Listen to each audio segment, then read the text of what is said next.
Ela vai ser a prega em nome do Senhor Jesus. Abençoa tua filha, usa ela nesta manhã.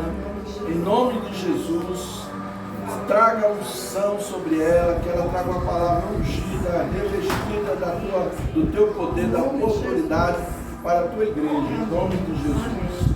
Amém. Assim fica até mais fácil, né? Depois que vem a glória de Deus, a gente até se tranquiliza, né? A gente tem passado muitas lutas, né? Esses dias têm sido dias difíceis, né? Já passou por uma peneira esses dias, né? Uma situação bem complicada ali com a mãe dele, sabe? Passando aí ainda esses dias, sofrendo ainda com a perda da mãe dele. E nós cremos que vamos nos encontrar todos lá um dia, né? Teve a oportunidade de se despedir, quando já falou assim, ele foi, chegou lá, achou a mãe da doente, falei, não, ele achou ela viva para se despedir, né? Teve a oportunidade de pregar, né? E, cara, Deus, ele é bom, Deus, ele é bom. O tempo todo Deus é bom, Deus cuida de nós. E Ele está no controle de todas as coisas, do que nós entendemos e do que não entendemos. Hoje eu gostaria de falar um pouco sobre o tema da minha mensagem, é sendo transformados pela renovação da minha mente. Está em Romanos 12, 2. Pega a sua Bíblia, abre, enquanto você vai abrindo. Nós vamos comentando aqui já algumas coisas. Outro dia o pastor Matinai estava pregando, né, sobre a questão do povo que saiu do Egito, que a gente via que era um povo que manteve, apesar de sair do Egito para a Terra Prometida, foi um povo que manteve a mente deles cativos na escravidão. Não era um povo que conseguiu libertar a sua mente. Depois o Gessé estava pregando aqui na quinta-feira também, ele falou sobre essa questão de a gente mudar a nossa mente para a gente começar a se ver como filhos, como pessoas que têm direito à herança do Senhor, né? E eu gostaria de comentar hoje um pouco desse assunto também, Romanos 12, 2. Glória a Deus. Versículo 2, ele diz o seguinte, 12, 2. E não sedes conformados com este mundo, mas sedes transformados pela renovação do vosso entendimento, para que experimenteis qual seja a boa, agradável e perfeita vontade de Deus. Amém? Senhor, em nome de Jesus, que nesse momento o Senhor vem nos dando, Deus, graça, limpando, Deus, a nossa mente, nos ajudando, Deus, a andar, Deus, a termos uma mente transformada pelo Teu Espírito e pela Tua Palavra, para que nós possamos experimentar, conforme diz a Tua Palavra, a Tua vontade boa, agradável e perfeita, em nome de Jesus. Amém? A nossa mente, queridos, ela é o maior campo de batalha que existe. É na nossa mente que a gente sofre os maiores ataques. E eu comecei a ler um livro esses dias, tem umas 2 semanas, e ele fala sobre essa questão. Ele é da Joyce Meyer, ele é um livro muito bom, porque ele vai falar sobre essa questão da nossa mente. E todos nós sofremos ataques na mente. Não existe ninguém que tenha uma mente 100% perfeita. É um campo de batalha. No dia que você está bem, ela está bem. No dia que você não está, ela não está. E a gente, todos os dias, a gente sofre muito com essa situação. João 10:10, ele fala o seguinte: o diabo ele veio para matar, roubar e destruir. E é ele que é o nosso principal adversário. E é ele que, através da nossa mente, ele quer nos fazer derrotados. Ele quer nos fazer retroceder naquilo que Deus tem para nós. Imagine por um instante você no meio da sua família. Imagine você na sua casa, no seu trabalho, na sua escola. E de repente, do nada, você começa a pensar coisas ruins. E você já vai logo querer brigar, né? E você já logo quer. E nessa situação a gente para e a gente avalia se a gente que reação que a gente vai ter diante daquele pensamento. Acontece isso com vocês, de repente, do nada, vocês começam a pensar que, tipo assim, vocês começam a pensar coisas que não tem nada a ver, já dá logo vontade de brigar, de reclamar, de murmurar. E aí, nesse momento, é o momento em que a gente tem que aprender a parar. Uma coisa que eu vi muito nesse livro, que me chamou muita atenção, ele fala: pense no que você está pensando. Né? Eu acho interessante, porque até me parece meio repetitivo, mas pense no que você está pensando. E naquele momento, quando você está ali pronto para brigar, você pensa, fala: peraí um pouco, o que eu estou pensando? É hora de fazer, eu vou agir dessa forma ou dessa? Qual é a vontade de Deus para a minha vida? Diante desse pensamento, dessa situação, como é que eu devo reagir? A gente sabe que existem N situações, claro, lógico, não estou dizendo que todo pensamento que vem ele é só do diabo e não existe um fundo de realidade. Mas a forma como nós nos comportamos diante desses pensamentos é que vai determinar como é que nós vamos aprender a lidar com tudo isso. Então, nesse caso, quando nós, essa questão de nem tudo que eu penso ou vejo é de fato realidade. Eu posso ter experiência, posso ter maturidade e etc. Porém, eu não posso esquecer nunca que ao meu derredor está alguém que é milenar e está procurando uma forma de me destruir e destruir pessoas ao meu redor. A gente sempre fala isso, né, amor? Que o pastor Mário fala isso, essa questão do diabo como sendo alguém milenar. Ele existe desde sempre. Então ele está ao nosso derredor. Não se engane achando que não tem ninguém ali por detrás de muitas situações que acontecem na nossa vida, que não existe alguém ali por trás daquela situação, jogando uma seta, querendo criar uma briga, querendo causar uma discórdia. Quem mais sofre no meio de tudo isso são os casais. O maior projeto dele é destruir a família. E a gente sabe disso, né? Quando os casais brigam, é mais fácil você brigar com o seu cônjuge do que brigar com o pai, com a mãe, com o irmão, com os filhos, é ou não é? Por quê? Porque ele vai criar ali uma situação, porque se ele chega ali e separa o Diego e a Fran, quem é que vai sofrer? O João. Se ele separa Guilherme e Sara, quem sofre? 3. E assim ele vai indo, né? Ele pega aqui, é Cauã, né? É Cauã mesmo? Ele pega o Cauã, ele briga lá com a mulher dele que foi pro shopping, não ficou com ele, tá trabalhando, né? E assim, queridos, as coisas vão acontecendo e famílias vão sendo desestruturadas todos os dias por causa disso. Porque começa bem aqui. Começa aqui um pensamento, uma seta. E a gente precisa aprender a trabalhar essa questão da nossa mente. Se eu explodo no primeiro pensamento, sem avaliar bem a situação, eu acabo criando um problema que muitas vezes será irreversível e vai criar uma ferida na outra pessoa. Às vezes eu estou nervosa, eu falo uma coisa pro Gessé que depois eu posso até ir lá e pedir perdão. Mas eu já causei a ferida, eu falei uma coisa que eu não deveria. Porque ele tem feridas que ele trouxe do passado e que quando ele comenta a gente percebe claramente que ele tem muito isso. Como eu tenho, como cada um de nós, porque palavras têm poder. Então quando a gente recebe aquela seta ali, aquele pensamento, antes de falar, a gente primeiro precisa parar e refletir. Fala, peraí, esse pensamento vem de Deus? Isso daqui está edificando, isso daqui está ajudando? A gente tem muito uma questão lá em casa de quando a gente não acha legal alguma coisa, a gente para, deixa passar a situação, depois a gente senta, vem cá, vamos conversar.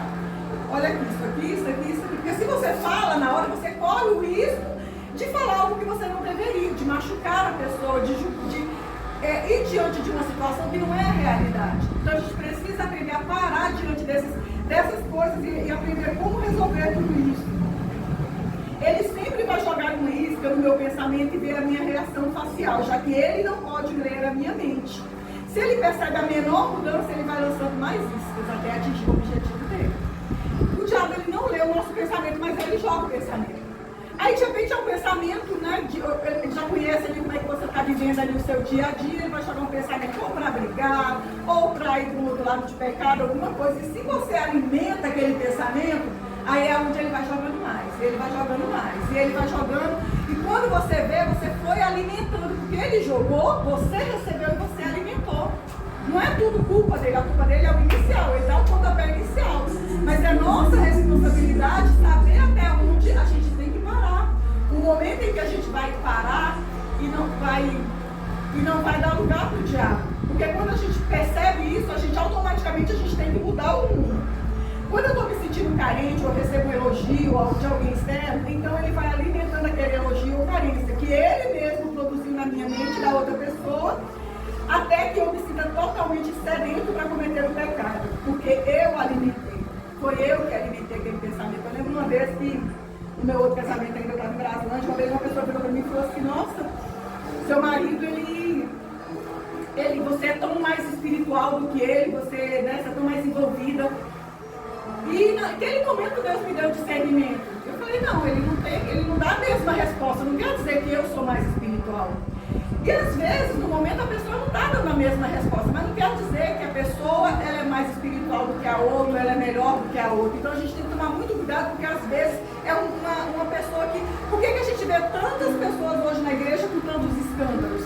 Porque as pessoas vão chegando e alimentando o ego. O pessoal começa a chegar aqui e dar uma batidinha nas costas. Hoje você, tu é o cara, tu é o bambuzão, tu é o bambuzão. A gente está aqui fluindo, né? A gente está aqui fluindo, Deus está movendo nos milagres, usa ali a Aline, usa a Vanessa, e as pessoas, não, Vanessa, tu é ungidona. Né? A gente brinca muito aqui com o Cauã, chamei de ungidão. Né? Você é a ungidora, e ela começa a pensar, eita, fé, eu sou mesmo, eu sou a cara, eu sou a mulher. E aquilo dali vai crescendo dentro da gente. Uma coisa que a gente tem que entender é que nada é nosso. Nada. Quem nós somos? Nós somos pó, né? A gente cantou aqui a pouco, a terra clama. Nós somos pó, nós só somos isso.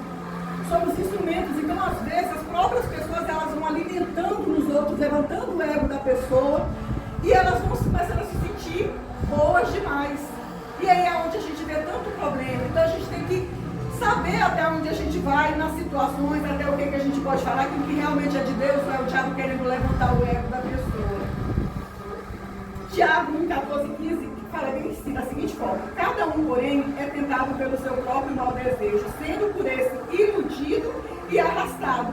Em seguida, esse pensamento, tendo concebido, faz nascer o pecado, e o pecado, após ter sido consumado, gera morte. Queridos, o pensamento, todo pensamento que o diabo vai trazer na gente, ele tem um objetivo que a gente falou há pouquinho atrás, o que é? Matar. Só isso que ele quer. Ele não quer te dar um bom pensamento para você crescer, para você ficar bem com sua família, para você prosperar. Nunca. O objetivo dele final é esse. Então a gente tem que aprender como lidar com isso. Só que a palavra de Deus em Tiago, ele fala o quê? Que nós somos tentados pelo nosso próprio mau desejo.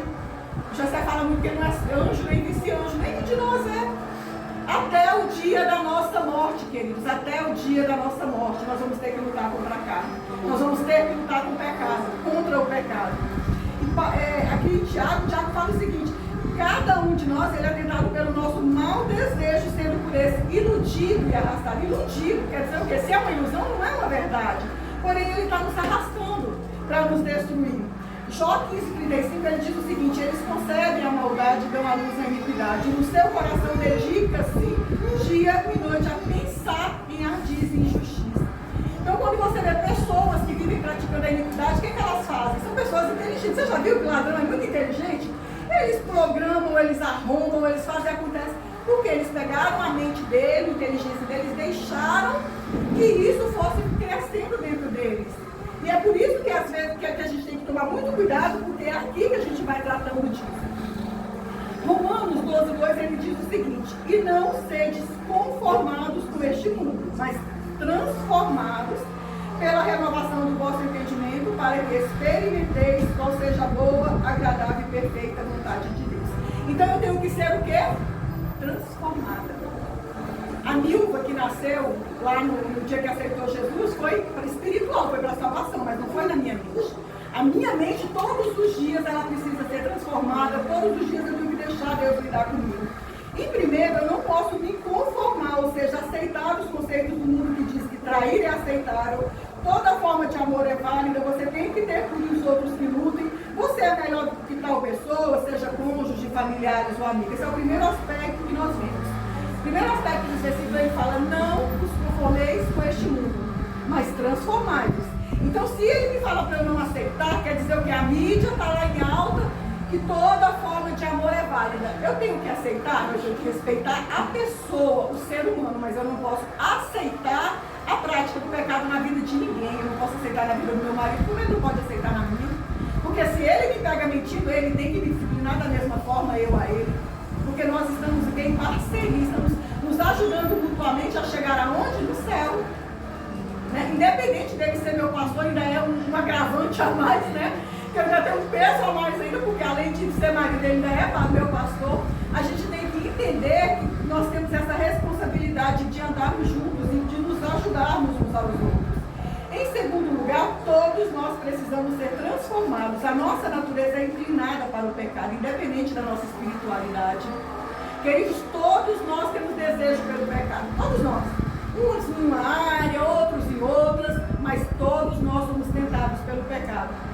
A nossa mente, né, como eu falei agora, ela não nasce de novo com a experiência do novo nascimento, ela tem que ser renovada. Muitas vezes a nossa mente ela é volúvel. Às vezes tem dia que você está naquela fé que você vai ali e lança um monte, né? Tem dia que você está com nada, dá certo pra mim. Né? Já viu que tem dia que a gente é assim, a gente é muito. A gente é inconstante, parece que tem dia que às vezes você está bem. Mas isso começa aonde? Na mente. Uma seta de que ontem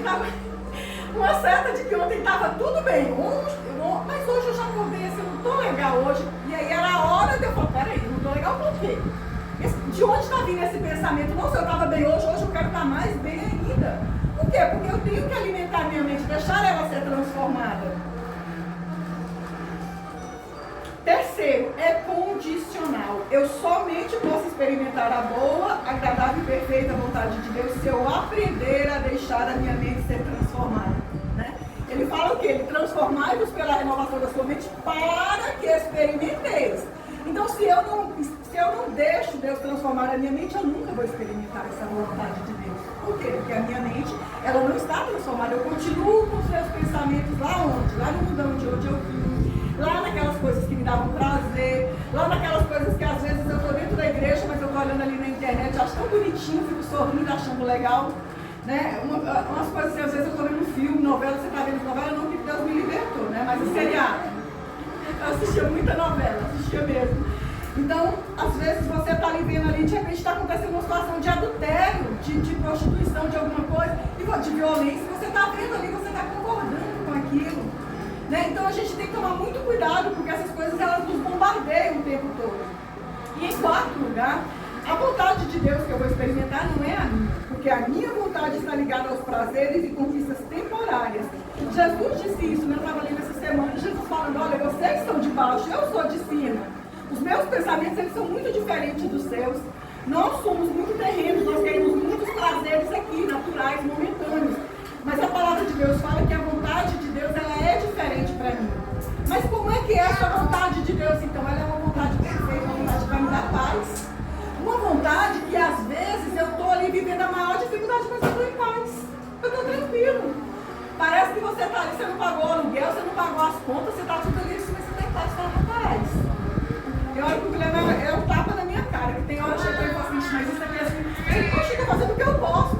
Eu pego, olha assim, e falo, já sai o posto de tranquilidade, quando a história também sai de baixo, né? Mas assim, ele sabe esperar em Deus, né? Ele é uma pessoa que fala, não, eu fiz o que eu posso, né? E às vezes a gente quer, eu, por exemplo, como eu já tenho esse jeitinho assim, mais assim, eu quero fazer mais do que eu posso, e muitas vezes eu acabo me frustrando. Então, quando a gente tem que se atentar para isso. Que muitas vezes esse pensamento que a gente vai alimentando ali, que você está com uma dificuldade, o diabo vai jogando e a gente vai alimentando, vai complicando mais ainda a nossa vida. Aqueles que querem agradar a Deus não devem somente rejeitar influências ruins, mas devem também mudar sua personalidade. Você já ouviu falando sobre mudança de personalidade? Eu já tinha visto que não era possível mudar. Eu comecei a ler, né? Eu achei isso aqui interessante e comecei a ler. Como no meu trabalho eu não faço quase nada, eu acabo lendo bastante, né? E eu comecei a ler sobre isso daqui, né? E eles falando que atualmente tem se falado muito sobre essa questão, que é possível, porque você vai, à medida que você muda seus valores, seus conceitos, a sua própria personalidade ela vai ser mudada, você vai começando a agir diferente. Por quê? Porque se a Bíblia fala que você não deve gritar e você grita, você para e fala, peraí, eu não posso gritar, porque a Bíblia fala para eu não gritar. A Bíblia fala para eu não mentir, então eu vou mudar. Eu já não vou ser mais conhecido como mentiroso, eu vou ser conhecido como alguém que fala a verdade. Então, quando você começa a praticar a palavra de Deus, automaticamente você vai se tornando uma pessoa diferente. A vontade de Deus boa, agradável e perfeita não é que sempre vai ser tudo as mil maravilhas na minha vida. É do ponto de vista dele. Algumas coisas ele vai arrancar de nós. E acredite, vai doer. É fácil você parar de mentir para quem mentiu a vida inteira? É fácil parar de adulterar, de se prostituir, de usar drogas, de beber? É fácil para quem tem esse vício? Não, não é fácil, dói. Dói você ter que renunciar ao pecado. Dói você ter que renunciar, às vezes você é uma coisa, um hábito seu, às vezes, de se autodiminuir, de se achar inferior. E a gente tem que deixar Deus nos tratar. Esse é o objetivo dele. Efésios 2:3 fala assim: entre os quais também nós andávamos outrora, segundo as inclinações da nossa carne, que é do nosso comportamento, governado pela natureza corrupta e sensual, fazendo a vontade da carne e dos pensamentos. Né? Antes nós éramos assim, antes de encontrarmos a Cristo, nós vivíamos dessa forma. Paulo, ele nos adverte aqui que não devemos ser governados pela natureza sensual e nem obedecer aos impulsos da nossa carne, os pensamentos da nossa mente. Embora sendo cristão, muitas pessoas têm problemas porque não aprendem a controlar seus pensamentos, mantêm sua mente ocupada com pensamentos que não são produtivos ou positivos. Precisamos mudar a nossa forma de pensar. Você já viu pessoas que às vezes estão ali dentro da igreja, mas não conseguem romper. Por quê? Porque a mente está ali, está alimentando somente aquilo que não é bom. Pense no que você está pensando agora, sempre que der um pensamento, pense naquele pensamento. Fala, rapaz, por que eu estou pensando isso? O que Deus tem como propósito nesse pensamento? Se é de Deus, vai me alimentar, vai me trazer paz, vai me fortalecer. Mas se não é, então peraí, deixa eu mudar. Deixa eu mudar e o mundo, meu pensamento. Nossa mente pode estar uma bagunça, pensando em todas as coisas erradas. Você deveria fazer uma pesquisa regularmente e perguntar-se sobre o que eu tenho pensado. Gaste algum tempo examinando os seus pensamentos para hoje começar a refletir em casa. Fala, rapaz, como é que está a minha mente? O que é que eu penso muito? O que é que me alimenta como meus pensamentos? E começa a avaliar e fala, Senhor, isso daqui é bom, mas isso daqui não é. Isso aqui eu quero continuar alimentando, porque ele nos faz bem, porque está dentro da sua palavra, vai fazer eu crescer. Mas isso daqui eu quero abrir mão. Isso daqui eu quero parar de pensar, de alimentar isso. Pensar sobre o que você está pensando é muito valioso, porque Satanás leva pessoas a pensar que a fonte de sua infelicidade ou problema é alguma coisa diferente do que realmente é. Ele quer que elas pensem que estão infelizes em virtude do que está acontecendo à volta dela, nas circunstâncias. Mas a infelicidade deve-se, na verdade, ao que está acontecendo dentro delas, os seus pensamentos. São nossos pensamentos que nos fazem infelizes. Buscamos em pessoas e não em Deus que nossas expectativas sejam concretizadas. Por exemplo, eu chego ali no Jessé e espero que o Jessé me faça feliz. Eu espero, mas ele também é ser humano, ele também tem falhas, ele também tem as próprias batalhas que ele trava, né? Ele também tem as dificuldades dele. Então, assim, dentro do possível, a gente abre mão de uma coisa ou do outro para a gente se completar, para a gente viver bem. Mas não tem como a gente esperar que... Então, a gente quer colocar a culpa de quê? Eu quero colocar a minha culpa no Jessé, porque foi o Jessé que me fez me sentir assim. Enquanto que eu deveria avaliar que fui eu que alimentei um pensamento, uma carência, um sentimento, uma frustração, alguma coisa. Então, são nessas coisas que a gente tem que parar e avaliar. São nossos pensamentos que nos fazem infelizes. Também estão lutando conosco na mesma adversidade. Nenhuma dessas coisas pode me fazer infeliz se eu escolher tomar a atitude certa. Então, os problemas que eu enfrento à minha volta, os meus problemas no meu trabalho, no meu casamento, no dia a dia, no calor, isso daí não é isso daí que vai me fazer feliz ou infeliz, queridos. É como eu estou alimentando esses pensamentos, como eu estou lidando com as situações. Na parábola do rico e Lázaro, o rico quis manipular Deus para mandar Lázaro à casa dele falar com seus irmãos para que também não acabassem no inferno, mas somente se fosse algo extraordinário. O que Deus falou para ele? Deus disse que eles têm a lei e os profetas. Às vezes nós ficamos tão obstinados, queridos, no nosso pensamento, no nosso ponto de vista, que nós não escutamos as pessoas que nos dão conselho. A Sara tem aquela conselho assim que eu chego em turno. Por quê? Porque ela está certa. Né? Outro dia a gente estava vindo ali e estava uma chuva e eu comecei a reclamar, que eu estava agoniada. Eu até dirigi na chuva de noite. E ela, meu Deus do céu, você veio murmurando de lá até aqui. E para mim não era uma murmuração, para mim eu só estava chateada com a situação da chuva, porque eu não estava conseguindo lidar com a situação. Mas num outro ponto de vista, quando você olha do outro lado, é uma murmuração. Então nem sempre para nós, às vezes, vai parecer que é um errado, que é pecado, mas às vezes quem está do outro lado, ele está enxergando e está te mostrando por quê? Porque quer que a gente melhore. Então nesse caso aqui, a pessoa que está ali do seu lado é a pessoa que Deus vai usar para poder nos trazer a razão, para mostrar para a gente o que realmente a gente tem que enxergar, o que está errado. Então Deus falou para ele, olha, eles têm a lei e os profetas, que eles ouvem. Então, às vezes, algumas pessoas à nossa volta, elas vão ser esse instrumento de Deus para chegar e falar com a gente o que está acontecendo, para a gente poder cair na real e vigiar. Amém? Cadê meu negócio desceu direto aqui?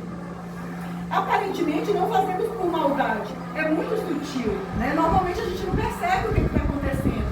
Parece que é muito, assim, vai chegando assim tão manso o pensamento, uma certa ali, parece que está mesmo acontecendo aquilo, e quando a gente vê, a gente já está brigando, já está quebrando o pau. Nem tudo que pensamos a nosso respeito é correto. Nós somos muito bons e misericordiosos conosco e com os outros.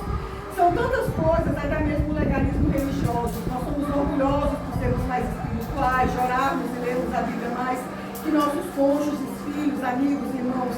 Somos orgulhosos por vencermos tentação. Então essas coisas muitas vezes travam o outro que está do nosso lado, porque ele vai se sentindo mais limitado. Então também precisamos transformar a nossa mente sobre esse pensamento. 1 Coríntios 2,16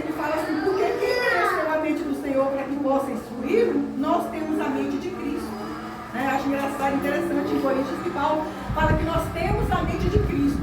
Sempre que você pensar em algo ruim, você pensa assim, isso aqui está na mente de Cristo? Jesus Cristo pensa dessa forma? A minha mente, ela está igual à mente de Cristo? Começa a avaliar isso daí. Fala, a partir de hoje, toda vez que eu tiver um pensamento, eu vou pensar, Jesus Cristo pensa assim? Isso daqui pode estar na mente dele? Deuteronômio, não, 2 Coríntios 10, 4, 5, ele fala que a batalha da nossa mente, ela precisa ser vencida espiritualmente. Porque as armas da nossa milícia, elas não são carnais, e sim poderosas em Deus para destruir fortalezas. Anulando o sofisma, que são argumentos, teorias e questionamentos, e toda a altivez que é a superioridade, levando cativo todo o pensamento e conhecimento ao conhecimento de Deus, cativo de Deus.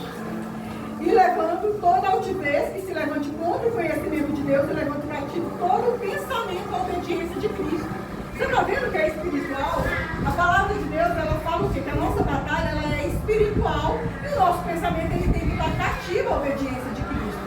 Então, por que é que muitas pessoas sofrem? Por que é que muitas pessoas acabam pecando? Por causa disso. A gente via anteriormente, né, aqueles filmes que a gente vai assistir de antigamente, os homens, os heróis da fé, o que eles faziam? Eles iam para o quarto, faziam um chicote, estavam se batendo por causa do pecado. Por quê? Porque imaginavam que era algo exterior. E não é. A lei era algo exterior, mas não é. É de dentro para fora. Jesus mesmo fala, o que contamina o homem não é o que entra nele, é o que sai dele. Então a gente tem que tomar muito cuidado com essa questão da nossa mente, de como é que a gente está lidando com tudo isso. Satanás, ele tenta estabelecer fortalezas em nossa mente mediante uma estratégia cuidadosa e engano astuto. Uma fortaleza é uma área na qual somos mantidos escravizados em decorrência de certa forma de pensar. Você já viu aquela pessoa que está preso, ele está lá preso, e ele não pode ir em lugar nenhum. Ele está preso por fora, mas por dentro ele é livre. Né? Por dentro, ele, na sua mente, no seu pensamento, ele está livre. Mas uma pessoa que é cativa dentro de si, não importa onde ela está, nada dá prazer para ela. Nem no lugar que ela vai, ela se sente bem. No meio da família, no meio dos amigos, num ambiente legal, ela não consegue, porque ela está de dentro para fora, ela está precisando resolver por dentro. O diabo, ele argumenta conosco e oferece-nos teorias e questionamento. Toda essa atividade se passa na mente. Ele sabe bem que se puder controlar a nossa mente, ele vai controlar as nossas ações. É ou não é? Você vê que muitas coisas você fez porque você começou a pensar diferente, alimentou aquilo dali, aí tomou atitude, aí quando já era. E aí você para e fala, cara, se eu não tivesse alimentado, pensado dessa forma, eu teria evitado isso daqui. Nós precisamos enxergar o quão viciada a nossa mente está em pensamentos errados. Quando tentamos expulsar os pensamentos errados que vêm na nossa mente, eles voltam imediatamente. Você tem dificuldade com a sua mente? De pensar numa coisa e joga para lá e quando você vê, volta. Satanás, ele lutará agressivamente contra a renovação da mente, mas é vital que você precise e continue a orar e estudar nessa área até que ganhe vitória completa. Existem demônios que são aprisionadores de mente, tentam nos manter cativos aos pensamentos que eles querem que tenhamos. Cuidado com os pensamentos que você alimenta. Por exemplo, eu sofri no passado. Eu sofri abuso. E aí eu vou trazer isso para a minha vida. Qualquer coisa que venha, eu começo a me lembrar daquilo, eu vou alimentando aqui. Eu, poxa, tadinha de mim. Eu lembro uma vez que até a Colette, que era uma amiga da gente, quando a Lorena, a sua amiga, era uma adolescente, e ela pegou e falou assim, ai meu Deus, eu estava fazendo miojo, a gente estava conversando, brincando, miojo caiu de mim. Aí eu falei, ai meu Deus, eu tô queimando, isso só acontece comigo e tal, e saí para o quarto chorar.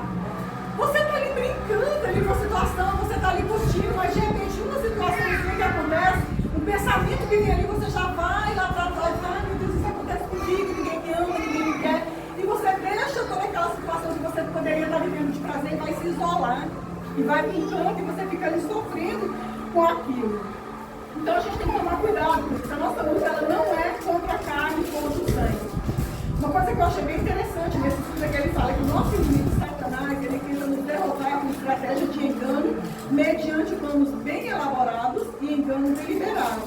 O diabo, ele é um mentiroso. A Bíblia fala o quê? Que ele é o pai da mentira. Jesus diz que ele é o pai da mentira. Ele nos diz coisas sobre nós mesmos e sobre outras pessoas e circunstâncias que simplesmente não são verdadeiras. Nem tudo que o diabo joga na sua seta. Às vezes ele chega aqui e joga que eu certo alimento contra a Vanessa. Pode ser verdade, pode não ser. Eu não preciso alimentar aquilo ali, eu preciso sentar com ela e conversar com ela, né, Vanessa? Eu tive esse sentimento, essa impressão, né? Aconteceu isso. Esses dias a gente estava com 2 visitas lá em casa e a mulher comentando lá que ela havia sofrido uma situação com o pastor dela que foi um equívoco. O pastor viu uma situação por um outro ângulo e já foi logo acusando ela, né? Então, às vezes, tem pessoas que já chegam logo te acusando, em vez de sentar com você e falar assim, olha, eu tive uma impressão, é assim que está acontecendo, né? Às vezes, os casais, a gente já acha logo, a mulher é muito engraçada, né? A mulher acha que o marido ele tem que ter uma bola de cristal na cabeça, ele tem que adivinhar o que a gente quer. Ao invés da gente sentar com ele e conversar, a gente não sabe fazer isso, a gente espera que ele adivinhe. Hoje eu queria tanto comer um chocolate, por que ele não liga e não pede para trazer um chocolate? Aí o marido chega, não traz o chocolate, pô, eu passei o dia inteiro querendo comer um chocolate, você nem trouxe para mim, né? E a gente tem muito isso, a gente como mulher, a gente tem que saber lidar com tudo, homem não, o homem senta, faz, resolve, vai embora, ele é seco, ele é bruto, né? E a gente tem que saber levar para esse lado. Se você, lá em casa é o contrário, já sei que é mais romântico, mais assim, eu já sou mais seca. Então assim, senta com a pessoa e conversa com a pessoa, porque a pessoa não vai adivinhar o que está acontecendo, a gente tem que ter diálogo também. Ele não nos diz, quando ele começa a jogar essas setas na gente, né, ele não nos diz essa mentira toda de uma vez. Ele começa a bombardear nossa mente com pequenos pensamentos importúnios e suspeitas, dúvidas, medos, perguntas e questionamentos. Ele se move vagarosamente e cautelosamente. Afinal de contas, planos bem elaborados levam tempo. Lembre-se, ele tem uma estratégia para a sua vida. Ele tem nos estudado há um longo tempo, ele sabe do que gostamos, do que não gostamos, conhece nossas inseguranças, nossas fraquezas e nossos medos, sabe o que mais nos aborrece.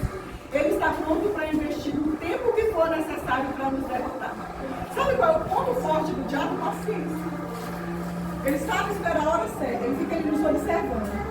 Joga uma seta aqui, aí passa uma semana, ele vem e joga de novo. E vai indo, e quando a gente vê, queridos, nós estamos num emaranhado que a gente não consegue mais sair. Por quê? Porque pegamos uma coisinha aqui, outra ali, e trouxemos para nós.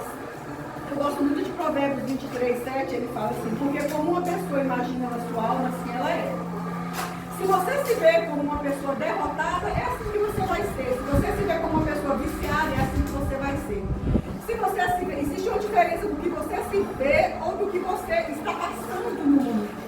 Porque às vezes eu estou passando por uma situação de tentação, mas eu não sou aquela pessoa, né? Eu estou sendo atacado por uma coisa, eu vou resistir aquilo dali. Então esse texto ele fala como a sua pessoa, como a pessoa imagina na sua alma, assim ela é. Ou seja, ela vai se transformar naquilo, porque ela fica alimentando aquilo dali. Eu estou falando de prática de pecado, às vezes surge situação que não prevíamos, isso é pecado por acidente. Mas o pecado como estilo de vida é mau caratismo. Às vezes você está ali, você é casado, não vigiou, vacilou, aconteceu alguma coisa. Aí você, ai que delícia, eu quero isso aqui para minha vida. Aí é diferente. Você está ali e não deveria, mas você mentiu. Você diz, não, peraí, eu não quero mentir. Isso não faz parte de mim. Existe essa diferença que a gente tem que analisar para a gente poder viver bem. Eu acho muito legal isso daqui, eu achei muito legal isso aqui também, quando ele fala que quando a batalha parece sem fim e você pensa que jamais dará conta, lembre-se que você está reprogramando uma mente muito carnal e mudando para pensar como Deus pensa. Você imaginou? Você passa a vida inteira pensando de um jeito, agora a gente tem que fazer o quê? Eu vou reprogramar a minha mente. Então, o download, né? Nossa mente, ela é como um computador. Ela armazena todas ali as informações. E a gente tem que parar e reprogramar. Eu passei a minha vida inteira pensando dessa forma, agora eu vou mudar. Aí a gente tem os amigos, a gente tem família que chega com aquela mesma mente ali, ele está vendo que você está andando com Deus. Mas ele quer te jogar no buraco para quê? Para poder se justificar. Para dizer que ele está certo e você está errada. Então a gente tem que tomar muito cuidado com isso. É impossível mudar uma mente carnal, mundana? É impossível? Não, não é impossível. É possível. Mas é difícil? Sim. Tem que ter perseverança. Porque se a gente não tiver perseverança, a gente não consegue. Deus está trabalhando constantemente em nós. Ele está reprogramando a nossa mente.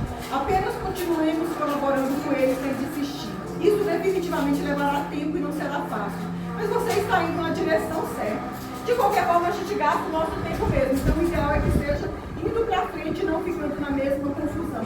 A gente vê que no deserto uma situação que podia durar um mês, durou 40 anos, né? O pastor Latinai falou sobre isso aqui. Por quê? Porque a pessoa insistia em manter uma mente de escravo. Ai, que saudade do Egito, onde eu comia cebola. Não tinha comida à vontade, mas se esquecia que era cativo, que era uma pessoa que estava vivendo ali uma vida de escravidão. Para finalizar, eu gostaria de falar, de ler Filipenses 4:8. Abra a sua Bíblia, Filipenses 4:8.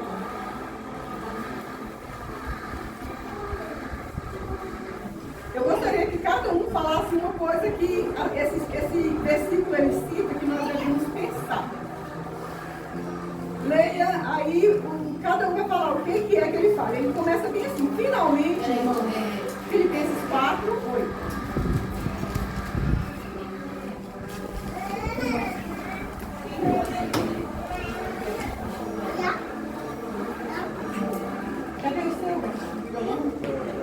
Pegaram Filipenses 4:8. Finalmente, irmãos, tudo que for, o que é amor? Sara, tudo que. Jéssica abriu, Diego abriu, Vanessa abriu, tudo que for. O Jacé falou tudo que é verdadeiro, tudo que for o quê? Honesto. Tudo que for. Tudo que for. Diego. Amável, Diego, tudo que for. Conseguiu, Diego? Celular não é fácil, não. Então, tudo que for de boa fama. Então, como é que é o versículo? Finalmente, irmãos, tudo que for, falem todos, verdadeiro. Tudo que for nobre, né, na minha versão. Tudo que for. Tudo que for. Tudo que for. E tudo que for de boa fama, né? Se houver algo de excelente ou digno nisso, pensem nessas coisas. Então aqui, a carta de Paulo aos Filipenses, ele fala o que tem que ocupar a nossa mente. Se forem pensamentos verdadeiros, nobres, corretos, puros, amáveis e de boa fama. Amém? Vamos fechar os nossos olhos, vamos orar e vamos falar, Senhor, como é que está a minha mente? Começa a pensar no que você tem pensado. Quais são os pensamentos que você tem alimentado? E fala, Senhor, hoje eu quero deixar o Senhor transformar a minha mente. Eu quero experimentar a boa, agradável e perfeita vontade de Deus. Senhor, em nome de Jesus, nós colocamos diante do Senhor nesse momento a nossa mente, a nossa forma de pensar. E nós queremos pedir ao Senhor que o Senhor venha nos renovando, Deus, nos transformando pela renovação da nossa mente. Nos ajuda, Senhor, conforme nós aprendemos hoje, Senhor, são tantas coisas que nós aprendemos, conceitos errados, conselhos de amigos, de parentes que se estabeleceram na nossa mente como verdade, mas que nós precisamos renunciar a tudo isso. Que o Senhor venha nesse momento nos ajudando, nos fortalecendo, nos ajuda a nos deixarmos transformar, que a Tua palavra, Senhor, que a intimidade que nós temos contigo, seja esse referencial que nós precisamos, Deus, para que a nossa mente seja transformada. Nós te agradecemos, Espírito de Deus, por habitar em nós, porque o Senhor é quem nos capacita a renunciar toda forma errada de nos vermos, que nós possamos, ó Deus, nos vermos como pessoas que somos filhos de Deus, chamados para viver uma vida diferente, uma vida de santificação, uma vida, Deus, cumprindo o Teu propósito, em nome de Jesus. Nós te agradecemos por habitar em nós, Espírito de Deus, porque o Senhor é quem nos fortalece, nos ajuda em tudo aquilo que nós precisamos realizar, em nome de Jesus. Amém. Amém. Que Deus nos abençoe com essa palavra. Amém.